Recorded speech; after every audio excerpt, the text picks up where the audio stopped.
بسم اللہ الرحمن الرحیم ممیت بلا مخافہ باعث بلا مشقہ، یعنی اللہ تعالیٰ بے خوف موت دینے والا ہے اور بغیر کسی مشقت کے قیامت کے دن اٹھانے والا ہے۔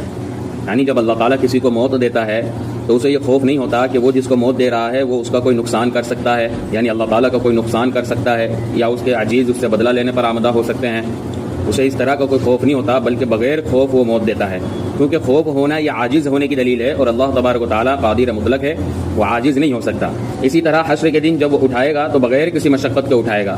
قرآن مجید سورہ یاسین آیت 82 میں ہے، انما امرہ اذا اراد شیئا ان یقول له کن فیکون۔ اللہ تعالیٰ کا معاملہ تو یہ ہے کہ جب وہ کسی چیز کا ارادہ کرتا ہے تو صرف کہتا ہے ہو جا تو وہ ہو جاتا ہے، اس لیے اللہ تعالیٰ کو قیامت کے دن اٹھانے میں کوئی مشقت نہیں ہوگی۔ یہاں یہ بھی غور فرمائے کہ امام طحاوی رحمۃ اللہ علیہ نے باعث بلا مشقہ فرمایا ہے، یعنی بغیر کسی مشقت کے اٹھانے والا۔ محیین بلا مشقہ نہیں فرمایا، یعنی بغیر کسی مشقت کے زندہ کرنے والا۔ اس کی وجہ یہ ہے کہ جب انسان کو موت آتی ہے تو اس کے بعد قبر میں اسے حیات مل جاتی ہے، پھر حشر کو دوبارہ حیات نہیں ملتی۔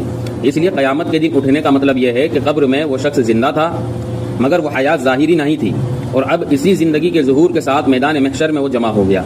اور یہ بات بھی یاد رکھیں کہ قبر کی حیات جو ہے یہ نظر آنے والی نہیں ہے، یہ مخفی حیات ہے، یہ آنکھ سے نظر نہیں آتی ہے، اسی طرح ہاتھ لگانے سے محسوس بھی نہیں ہوتی ہے۔ اس لیے بعض مرتبہ قیامت کے دن دوبارہ زندہ کیا جائے گا، اس الفاظ سے بھی اسے تعبیر کر دیا جاتا ہے۔ تو اگر کوئی یہ کہتا ہے کہ قیامت کے دن دوبارہ زندہ کیا جائے گا، یعنی احیا سے اسے تعبیر کرتا ہے، تو اس کا معنی یہ ہوتا ہے کہ قبر میں حیات مخفی تھی، نظر نہیں آ رہی تھی، لیکن اب نظر آ رہی ہے، ظاہر ہو چکی ہے۔ تو اگر کوئی یہ کہتا ہے قیامت کے دن دوبارہ زندہ کیا جائے گا یا احیا سے اسے تعبیر کرتا ہے، تو ہرگز اس سے قبر کی حیات کی نفی نہیں ہوتی۔